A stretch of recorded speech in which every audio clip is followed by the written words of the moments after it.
বাংলাদেশ জাতীয়তাবাদী দল BNP chairperson দেশনেত্রী বেগম খালেদা জিয়ার রোগ মুক্তি কামনায় দোয়া ও মিলাদ অনুষ্ঠিত হয়েছে।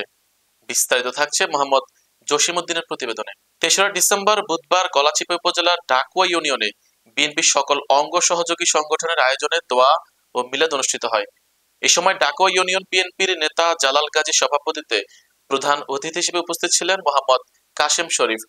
আরো উপস্থিত ছিলেন মোহাম্মদ ফোরকান মৃধা, মোহাম্মদ পলাশ গাজী, মোহাম্মদ পিএল কাগী, আবু বকর মুন্সি, মোহাম্মদ জালাল গাজী, বাংলাদেশ জাতীয়তাবাদী দল বিএনপি চেয়ারপারসন ৩ বারের সাবেক প্রধানমন্ত্রী বেগম খালেদা জিয়ার রোগ মুক্তি কামনায় যুব সমাজ ও মহিলা দলের নেতৃবৃন্দ উপস্থিত ছিলেন।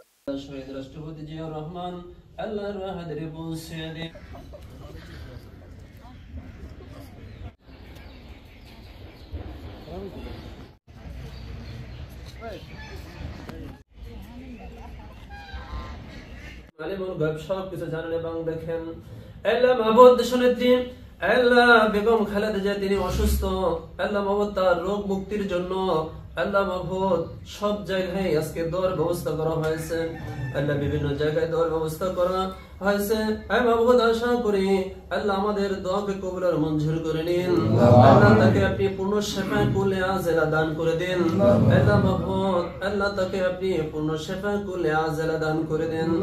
আল্লাহুম্মা তাকাব্বাল মিন্না, আল্লাহুম্মা তাকাব্বাল মিন্না।